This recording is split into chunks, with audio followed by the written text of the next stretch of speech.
Olá pessoal, eu sou o professor Alex Mendes de Economia e de Finanças Públicas aqui do Que Concursos e nós gravamos um raio-x do edital da Cefaz Distrito Federal. Então, vem comigo!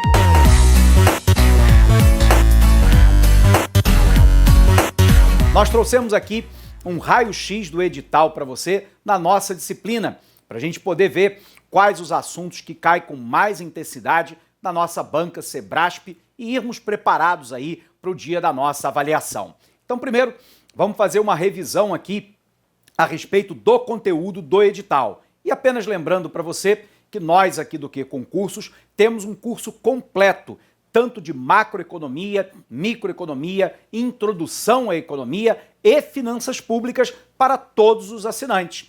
Eles têm acesso a todas as nossas aulas, onde a gente vai esmiuçadamente esboçar aí cada um dos temas constantes do nosso edital. Legal? Então vem para cá, vamos tentar entender um pouquinho o edital do Cefaz.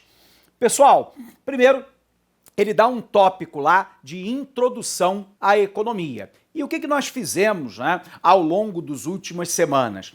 Nós fomos pegar na banca Sebrasp quantas questões e qual tipo de questão, no sentido de assunto, a banca vinha cobrando com mais intensidade. Então depois a gente vai falar disso para você, mas só para a gente lembrar, a banca colocou introdução geral aos problemas econômicos, isso pega desde aqueles conceitos clássicos, né? Como oferta, demanda, escassez e curva de possibilidades de produção. Aliás, a banca tem exigido algumas questões sobre curva de possibilidades de produção e, portanto, a gente tem que ter uma atenção a respeito desse item introdutório. E aí ele fala lá de fatores de produção, de produtividade, remuneração dos fatores de produção e uma economia em desenvolvimento. Saindo daqui, lei da oferta e da demanda, então oferta, demanda, determinantes, condição lá do equilíbrio, vai pegar toda aquela parte introdutória de economia, e aí ele continua avançando pela elasticidade, depois a teoria da produção, conceitos básicos de custo de produção, eficiência econômica e falha de mercado. Avançando em macroeconomia, ele coloca lá as contas nacionais, conceito de produto, renda, lembrando, né? Sobre a ótica do produto, sobre a ótica da renda, sobre a ótica do dispêndio, tudo isso você tem que saber, né? Sobretudo como converter, né? Fazer aquelas conversões básicas de produto líquido para produto bruto, ao mesmo tempo de apreço de mercado à custa de fatores, produto interno, né, e produto nacional. Essas conversões são algo que eventualmente pode estar presente lá na nossa prova. Depois ele fala em renda e produto de equilíbrio, consumo, poupança e investimento, o multiplicador fiscal, esse é importante, porque a gente pôde observar que a política fiscal e a política monetária são dois assuntos extremamente cobrados pelo Sebrasp para a nossa prova. E aí ele fala de política fiscal, déficit e dívida pública e política de estabilização, bem como moeda e crédito. Em moeda e crédito entra lá a política monetária, um assunto também muito cobrado, né, pela banca Sebrasp ao longo dos últimos anos. Conceito e função de moeda, meio de pagamento, Banco Central, Sistema Financeiro Nacional.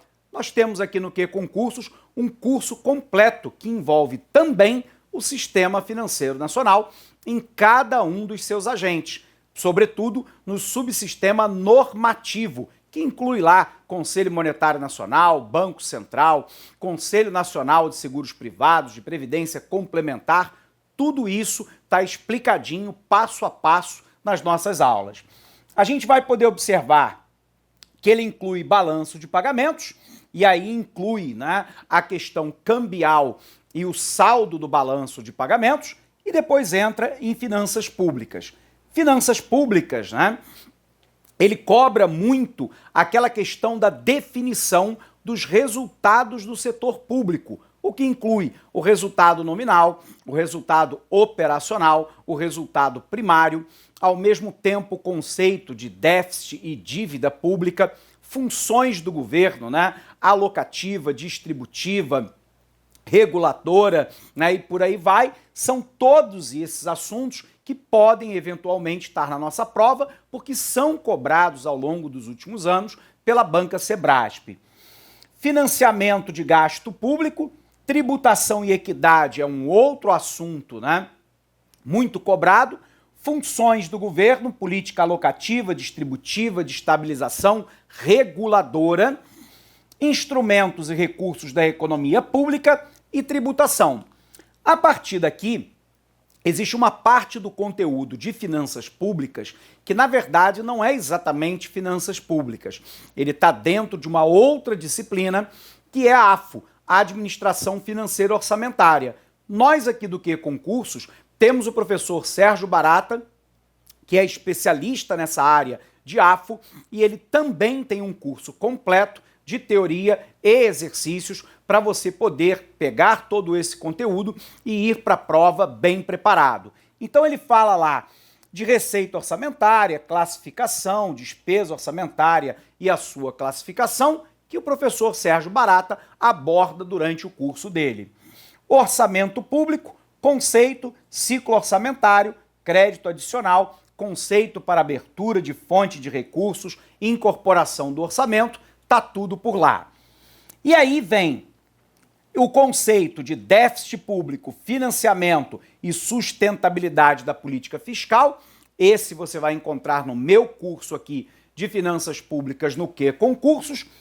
Crédito público, fonte alternativa, né, de financiamento de despesa pública e limite do crédito público, vai encontrar com o professor Sérgio Barata. Política fiscal e equilíbrio orçamentário, esse também está aqui no nosso curso de Finanças Públicas.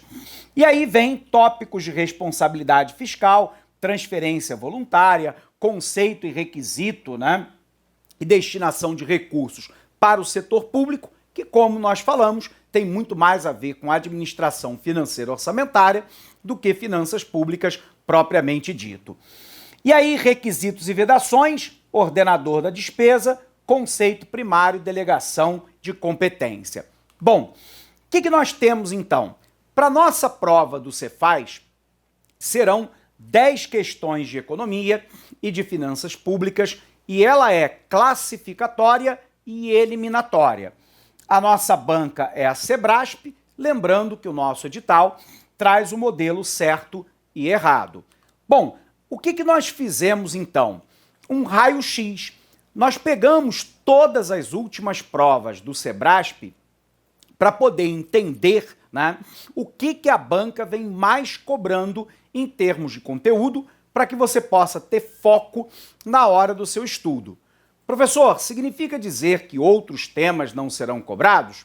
Nós não sabemos, mas a banca tem um indicativo. E esse indicativo foi que nós fomos buscar no nosso raio-x, tentar entender como que esse assunto é cobrado pela banca. Então observe lá que nas últimas provas do Sebrasp em finanças públicas, a maior ênfase tem sido lá sobre questões sobre déficit, dívida pública e resultado do setor público. Então aqui você tem que lembrar aqueles conceitos, né, de resultado nominal, resultado operacional, resultado primário, resultado do setor público acima da linha e abaixo da linha, entender o conceito de déficit e superávit e entender que o endividamento é o somatório do déficit acumulado. Por um outro lado, 4 questões sobre as funções do governo. Então, lembrando, função alocativa, distributiva, estabilizadora e reguladora. É importante lembrar, né? Nós temos aquelas 3 clássicas definidas pelo professor Musgrave, que são a função alocativa, distributiva e estabilizadora, só que, mais contemporaneamente, o Estado brasileiro mudou a sua forma de atuação. Da década de 30 até a década de 80, nós tivemos um Estado produtor e provedor de bens e serviços. A partir dos anos 90, um Estado regulador. Então, a função reguladora, que implica a normatização da atuação econômica dos agentes, a função de polícia, de fiscalização, o fomento da atividade e a punição na esfera administrativa fazem parte da função reguladora que você não pode esquecer de revisar. Além disso, 3 questões sobre o sistema tributário brasileiro. E aí a gente tem que ter muita atenção àqueles critérios fundamentais, né, do meio tributário, que é o princípio da eficiência, o princípio da equidade, o princípio da universalidade, da totalidade orçamentária e por aí vai, ok?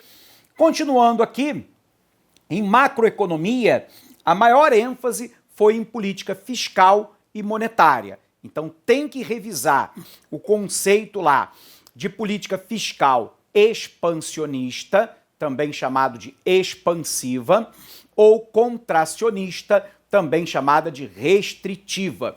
E tentar entender lá como que essa política fiscal impacta a demanda agregada, que por sua vez impacta o nível do produto e a taxa de emprego.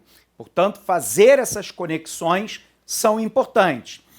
Política monetária, lembrando, né, implica lá, fundamentalmente, a taxa de redesconto, a taxa de compulsório, o mercado aberto, que são dos títulos públicos, tem que revisar tanto a política expansionista quanto a política contracionista. E lembrando sempre, né, que política fiscal e monetária podem ambas serem expansionistas ou contracionistas. Eventualmente, eu posso ter uma política, abre aspas, neutra e a outra política expansionista ou contracionista, mas eu não posso ter uma política fiscal expansionista e uma monetária contracionista, porque isso seria um contrassenso. Então, muita atenção na hora da prova, porque a Sebrasp volta e meia cobra esse tipo de questão. Essas pequenas incoerências que às vezes o aluno não se atenta na hora de responder. No que diz respeito à microeconomia, foram 12 questões da teoria da firma. Então a gente tem que tentar entender a teoria da produção no curto prazo, quando eu estou supondo que pelo menos um fator de produção é fixo, e normalmente o fator de produção fixo é o capital, e eu tenho que entender a teoria da produção quando tanto o capital quanto o trabalho, ou seja, quando todos os fatores de produção são variáveis. Então, revisar lá o conceito de produção no curto prazo, produção no longo prazo, lembrar lá das curvas de indiferença, lembrar, né, eventualmente, da nossa linha de isocusto e tentar entender o ótimo sob o ponto de vista da firma. No que diz respeito à teoria do consumidor, lembrar de novo, né, que nós podemos falar das curvas de indiferença, nós podemos falar da restrição orçamentária, qual é o ótimo sob o ponto de vista do consumidor, né? Esses assuntos são assuntos que normalmente têm maior prevalência, tudo bem? Lembrando que na teoria do consumidor é muito importante você revisar os bens de Giffen, os bens de Veblen, os bens normais, os bens supérfluos, os bens superiores, ok? E aí, na introdução da economia, foram 3 questões de temas absolutamente variados, mas a boa parte deles sobre o conceito de economia e de escassez e também a questão da curva de possibilidades de produção, também chamada de fronteira de possibilidades de produção. Nesse sentido, pessoal, a gente trouxe aqui algumas questões para que você possa ter uma noção de como que a banca tem cobrado os assuntos. Permite a gente aqui fazer uma revisão rápida e, ao mesmo tempo, entender eventuais pegadinhas da banca. A banca Sebrasp é uma banca que trabalha muito com essa questão do erro da pegadinha. E, portanto, a atenção naquilo que está sendo pedido é absolutamente fundamental. Então, vamos lembrar aqui, né? Essa primeira questão é de 2018. Ela é para analista administrativo e ela pergunta assim: a respeito dos conceitos de microeconomia, julgue o item subsequente. A fronteira de possibilidades de produção consiste em uma construção gráfica que mostra a limitação do potencial produtivo de um país na produção de um par de bens e serviços. Então vamos lá, vamos lembrar como é que funciona, né? Eu tenho algo que nós chamamos de curva de possibilidades de produção. Então vamos imaginar aqui que eu estivesse construindo a minha curva. Na ordenada eu vou colocar TV e na abscissa eu vou colocar rádio. Portanto, observe que essa economia, ela tem lá uma condição em que ela pode produzir uma quantidade maior de TV, mas para isso ela tem que diminuir a quantidade de rádio. A curva de possibilidades de produção, ela pressupõe que a disponibilidade dos fatores de produção são limitados, ou seja, terra, capital, trabalho, capacidade empresarial e tecnológica são limitados. E sendo assim, eu tenho que a nossa curva será côncava em relação ao eixo do plano cartesiano.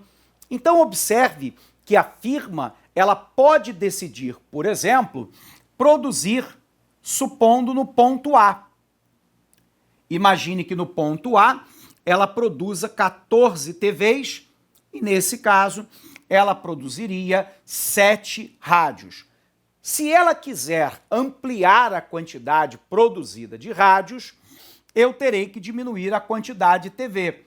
Então, se eu for para o ponto B, observe que para ampliar a quantidade de rádio para 10 unidades, a quantidade de TV caiu para 8 unidades. Lembrando que os números aqui são aleatórios, não guardam qualquer relação com a realidade. O que a curva de possibilidades de produção está me mostrando?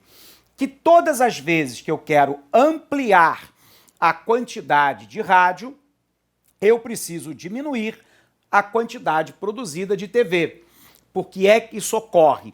Porque eu tenho uma disponibilidade de fatores de produção que é limitada. Portanto, qualquer ponto ao longo da curva de possibilidades de produção, eu estarei numa condição de eficiência econômica. Porque eu estarei utilizando plenamente todos os meus recursos produtivos para produzir 2 itens, ou TV ou rádio. A pergunta é, professor, eu posso produzir aquém da curva de possibilidades de produção? Posso. Imaginemos aqui que eu queira produzir nesse ponto que eu vou chamar de C. Nesse caso, eu estaria produzindo 8 unidades de TV e estaria produzindo 3 unidades de rádio. Mas concorda comigo que eu tenho disponibilidade de fatores de produção para produzir a mesma quantidade de TV e uma quantidade maior de rádio? Portanto, nesse ponto, ao produzir 8 TVs e 3 rádios, eu estou num ponto aquém da curva de possibilidades de produção e, portanto, numa condição de ineficiência econômica, porque eu tenho recursos produtivos que se encontram ociosos. Então, esse ponto C aqui é um ponto de ineficiência econômica.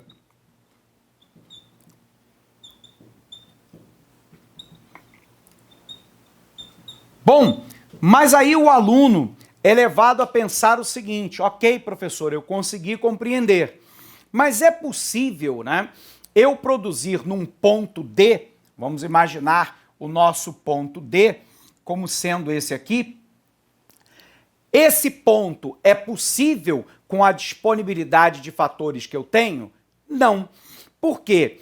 Porque nesse ponto significaria que eu estaria produzindo 8 unidades de TV e imaginemos aqui 13 unidades de rádio. O problema é que o ponto D não é alcançável com a disponibilidade dos fatores de produção que eu tenho para esse momento. Resultado, o ponto D é um ponto que nós chamamos de inalcançável. Professor, mas eu posso aumentar a disponibilidade de fator de produção e deslocar a fronteira de possibilidades de produção para a direita, tornando o ponto D alcançável? Posso. Porém, de novo, você tem que aumentar a disponibilidade dos fatores de produção. Nesse momento, o ponto D é inalcançável. Então, resumo, se eu tiver qualquer ponto ao longo da curva de possibilidades de produção, eu tenho eficiência econômica. Qualquer ponto aquém da curva de possibilidades de produção, eu tenho ineficiência econômica.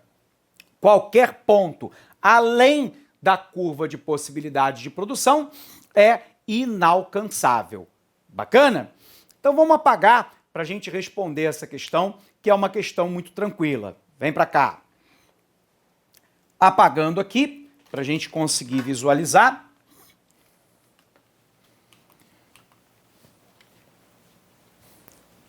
O que a gente tem?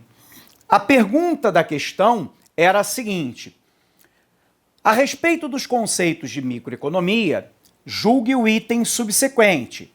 Fronteira de possibilidades de produção consiste numa construção gráfica que mostra a limitação do potencial produtivo, o quanto eu consigo produzir, de um país na produção de um par de bem ou serviço.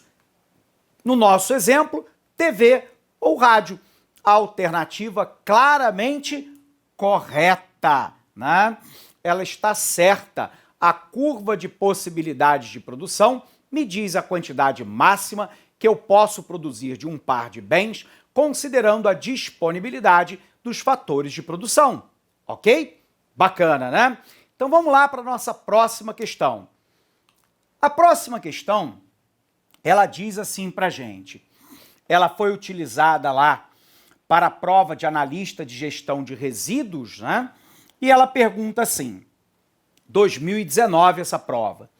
Acerca da política monetária, fiscal e de comércio exterior, julgue o item a seguir. No curto prazo, se o aumento na demanda agregada reduzir a taxa de desemprego para abaixo da taxa natural de desemprego, a tendência será o aumento da inflação. Então vamos lembrar, né? Quando a gente fala de desemprego, existe uma teoria, que é a teoria clássica e neoclássica, e a teoria keynesiana. Para os clássicos e neoclássicos, só existem dois tipos de desemprego. Primeiro, o desemprego voluntário, aquele na qual o trabalhador não aceita as condições de remuneração e de trabalho existentes no mercado e, eventualmente, ele estará, então, desempregado. Isso porque o pensamento clássico parte da ideia de que a lei da oferta e da demanda funciona e que leva os mercados para o equilíbrio. Então, primeiro, eu teria um desemprego voluntário quando o trabalhador não aceita as condições de remuneração e de trabalho existentes no mercado. E, nesse caso, voluntariamente, ele está desempregado. Eu tenho uma outra hipótese, segundo o pensamento clássico liberal, do chamado desemprego friccional. O desemprego friccional é aquele provocado pela entrada e saída dos trabalhadores entre as empresas. E às vezes ele é provocado porque os agentes econômicos, segundo a teoria clássica, são maximizadores de utilidade. Então o trabalhador está à procura da melhor remuneração e condições de trabalho e a firma está à busca do trabalhador mais qualificado, mais produtivo e ao menor salário que ela puder pagar. Isso provoca um movimento de entrada e de saída dos trabalhadores entre as empresas. Ocorre também desemprego friccional quando não há o processo de concordância, que nós chamamos de mating em economia, entre a oferta e a demanda. Então observe lá, uma empresa mineradora no Pará precisa de um engenheiro ferroviário. E eu tenho um engenheiro ferroviário formado no Rio de Janeiro que não sabe que a empresa no Pará está requisitando uma mão de obra de engenheiro ferroviário. Então ocorre, às vezes, o unmating, o descasamento entre a oferta e a demanda, até por uma questão geográfica. E aí, nesse caso, também há desemprego friccional. Para os clássicos, o desemprego friccional, então, determina, junto com o desemprego voluntário, a chamada taxa natural de desemprego, na qual não há muito que o governo possa fazer para alterar essa condição de desemprego. Então, a gente tem que buscar as informações que são trazidas pela questão, né? Então, a questão diz assim: no curto prazo, e isso é importante, porque no curto prazo, os agentes econômicos não conseguem se adaptar. Lembrando, no longo prazo, os agentes econômicos são mais flexíveis, no curto prazo, não. Então, isso é importante, interpretar a questão. No curto prazo, se houver um aumento da demanda agregada, então aqui a demanda agregada aumentou, e esse aumento da demanda agregada reduzir a taxa de desemprego. Então, o crescimento da demanda agregada provocou a redução da taxa de desemprego. Então, no curto prazo, se o aumento da demanda agregada reduzir a taxa de desemprego para abaixo da taxa natural, então o desemprego está abaixo da taxa natural de desemprego, que para o pensamento clássico e neoclássico é determinado pelo desemprego voluntário e friccional, a tendência será de aumento da inflação. Observe, o mercado de trabalho para os clássicos e neoclássicos reage à mesma lei de bens e serviços.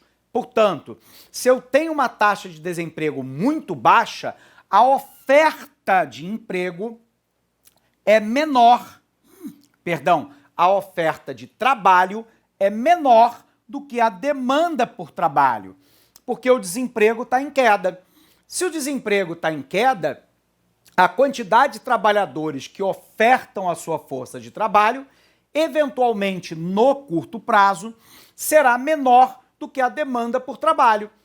Todas as vezes que a oferta por trabalho é menor do que a demanda, o nível do preço do trabalho sobe, que é o salário. O salário não é o aumento, né, do preço do trabalho?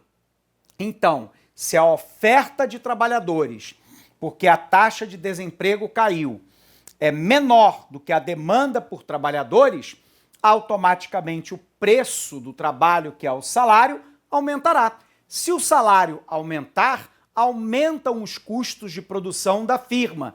Resultado, ao menos parcialmente, ela vai transferir esses custos para os seus produtos, provocando então o aumento da inflação. Alternativa, portanto, correta. Ok? O raciocínio aqui, pessoal, é um raciocínio indireto, né? Professor, eu posso, né, fazer esse mesmo raciocínio que o senhor fez aqui através, né, de uma curva de oferta e demanda de trabalho? Claro que sim, né? Se eu tiver, né, uma curva, você pode fazer isso plenamente. A nossa terceira questão também é do ano de 2019, Banca CESP-UNB, para analista de resíduos sólidos, e ela pergunta assim: em relação ao comportamento maximizador do consumidor, julgue o item a seguir. Duas curvas de indiferença bem comportadas, olha o detalhe aqui, não se cruzam. Vamos lembrar, a teoria do consumidor me diz que o consumidor é maximizador de utilidade e, portanto, mais é melhor do que menos. Se o consumidor pudesse ser perguntado, ele diria: eu prefiro consumir mais do que menos, porque isso me traz uma satisfação total maior. Partindo desse pressuposto, a gente vai observar lá a construção das nossas curvas de indiferença. Então, o consumidor, deixado à sua própria vontade e sem restrição qualquer orçamentária, ele escolheria a curva que estivesse mais acima e mais à direita em relação ao eixo do plano cartesiano. Então, para a gente tentar entender isso, Vamos botar no nosso quadro. Vem para cá. Então, imaginemos aqui uma hipótese, né? Imagine aqui que nós tivéssemos, né, um plano cartesiano. Eu tenho aqui a nossa curva de utilidade 1, curva de utilidade 2, curva de utilidade 3. Eu vou colocar aqui, né, o vestuário na ordenada e coloco o alimento na abscissa. Observe lá que as nossas curvas de indiferença, tudo bem? Elas nos mostram que quanto mais acima e mais à direita, mais preferível é uma curva. Então eu poderia dizer o seguinte, que o consumidor é indiferente entre o ponto A e o ponto B na curva de utilidade 1. Mas se ele pudesse escolher, ele escolheria o ponto C na curva de utilidade 2. Ou ainda, ele escolheria o ponto D na curva de utilidade 3. Por que que isso acontece, né?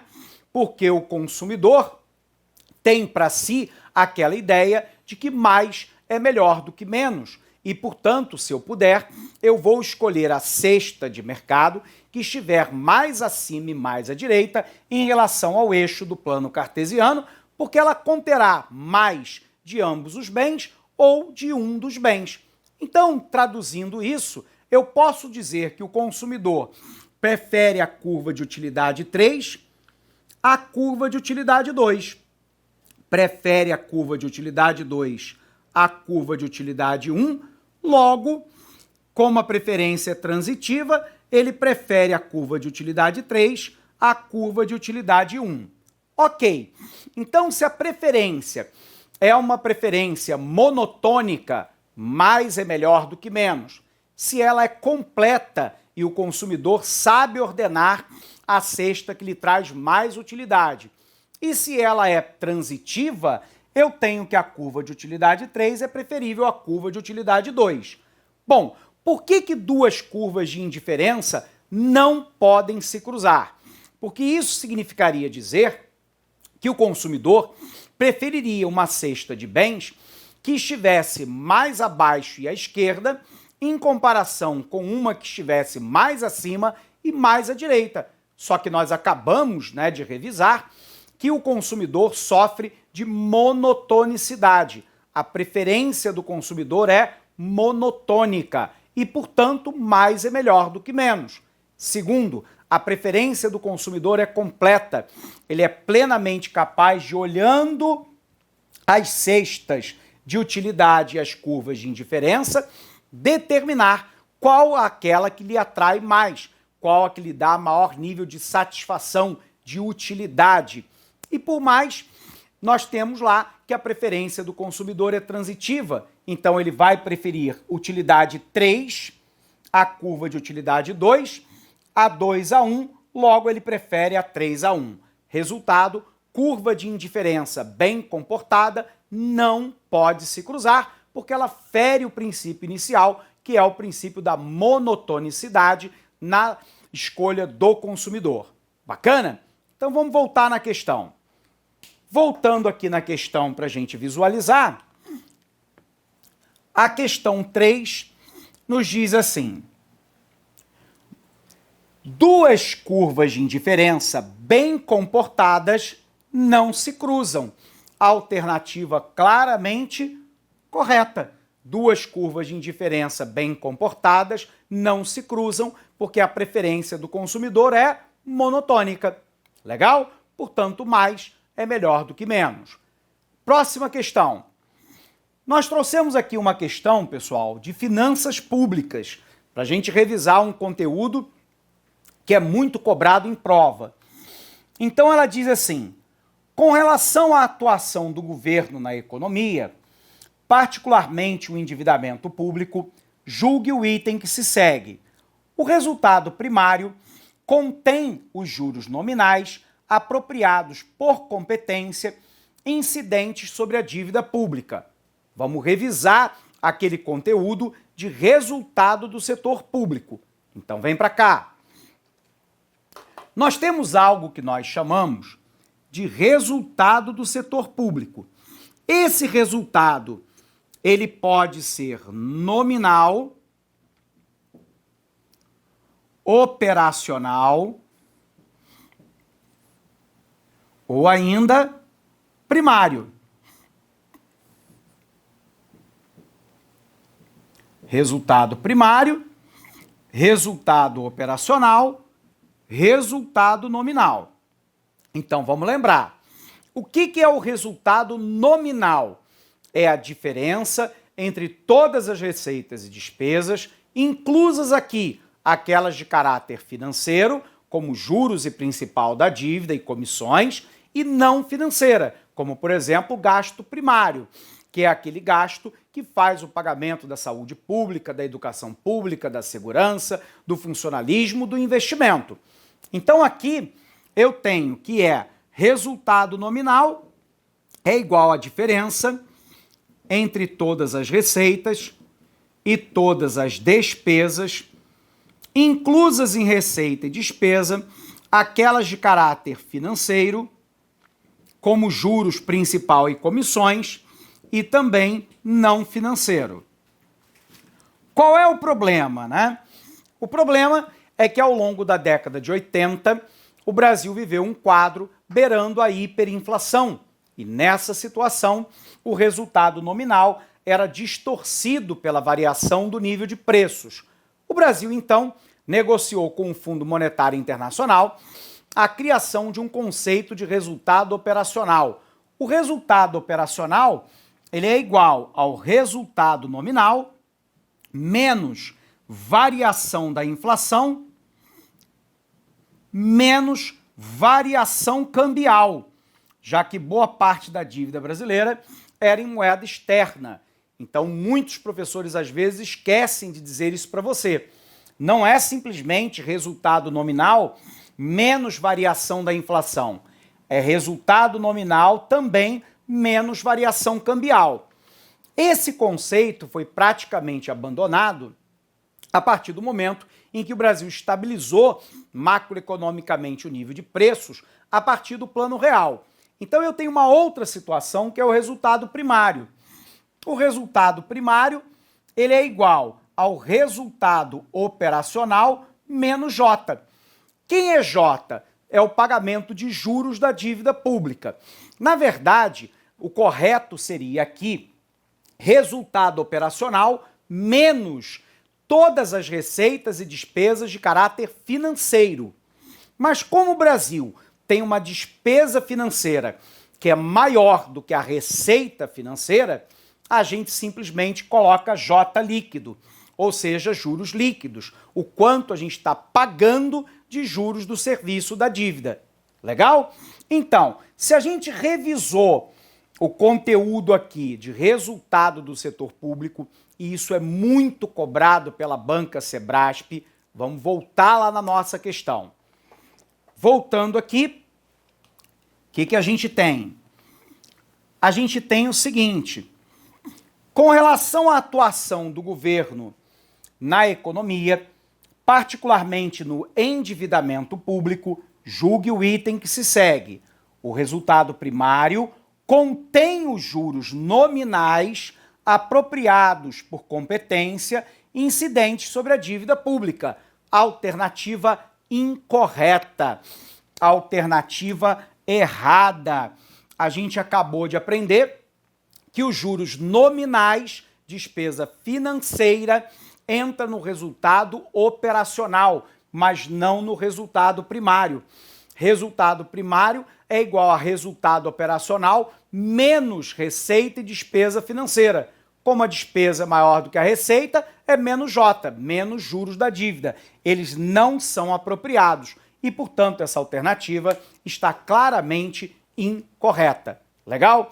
É um tópico muito cobrado na nossa banca Sebrasp e que, portanto, a gente tem que ter muita atenção. Nosso gabarito aí para depois você poder revisar.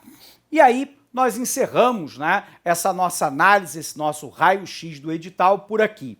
O que a gente procurou fazer foi mostrar para você os assuntos que são mais cobrados pela banca e, ao mesmo tempo, tentar entender contigo qual é a forma pela qual a Sebrasp cobra cada um dos nossos conteúdos. Lembrando sempre que nós aqui do Que Concursos temos um curso completo de macroeconomia, microeconomia, finanças públicas disponível para você, todas as aulas em vídeo, para que você possa ter aí uma excelente preparação e que a aprovação seja resultado do seu esforço, do seu trabalho.